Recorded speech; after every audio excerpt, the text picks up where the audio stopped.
Hey guys, this is Dr. Brian Wolfe with Wolfe Physical Therapy.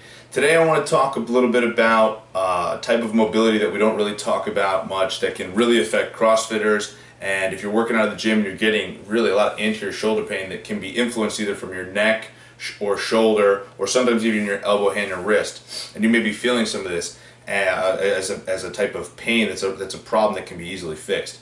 So we always talk about mobility when we talk about strength training of any kind or endurance type training. But we always talk about soft tissue mobility, we always talk about joint mobility, and we always talk about like myofascial mobility.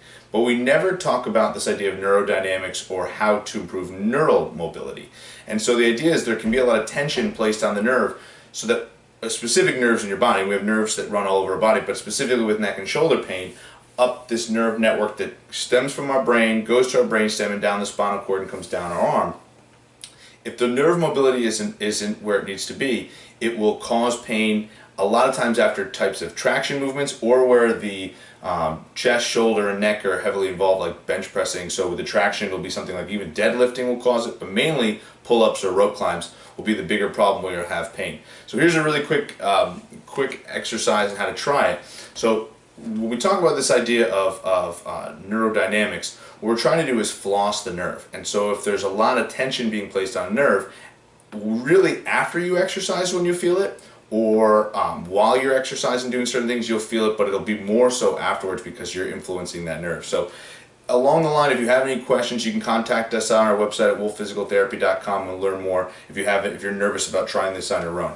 But here's what you're going to do. So you're going to take your fingertips, and to put some of the tension on the nerve, you're going to turn your hand backwards so your fingers are facing away from you and your hand's against the wall. And what you do is your elbow can stay bent, and what you're going to do is you're going to straighten your arm out and then back. Now, if you're influencing or feeling some sort of tingling, or even if you're feeling a little bit of pain, this may be enough for you in terms of the stretch. If you want to bring your head towards the hand, you can do that, and that'll decrease some of the tension on there. What we're trying to do is floss. Right now we're flossing at the elbow. What you can do then is, if you're not feeling anything here, is a lot of times it's shoulder depression. So what you're trying to do is actually bring your shoulder blade down. So you're bringing your shoulder blade down, and then start with your head this way, and then straighten out your elbow. Now that I start to feel quite a bit in my hand. So this is enough for me, and I can stay just like this on and off. Now, here's the key. When I take it away, I feel absolutely nothing. That should happen every single time. You shouldn't have this lingering pain.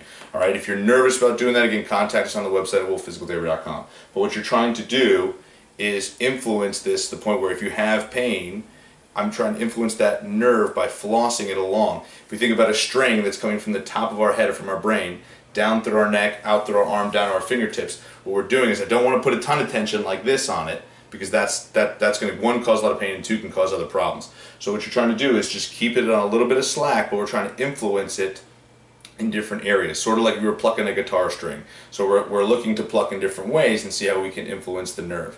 But what we're trying to do is floss it along so that it's a non-threatening stimulus that can help decrease that pain in the shoulder, specifically when you're doing those types of movements in the CrossFit, in CrossFit WODs, or if you're doing it if you're working out in the gym. So again, real quick recap: your fingertips are facing away from you, all right, and then you can depress that shoulder blade down, bend the elbow, and then straighten the elbow, and bend the elbow and straighten the elbow. Keep that shoulder blade down, and then again, if that's too much tension, you can bring your head towards the shoulder, right? Never bring it away, but bringing the head towards the shoulder, or you can even keep it straight like this, back and forth with that shoulder blade depressed. All right. Try this nerve mobility exercise. If you find it helpful and you want to learn more about what we do, you can visit wolfphysicaltherapy.com to request a free phone consult or check out any of our free information we're giving away, and we hope to hear from you.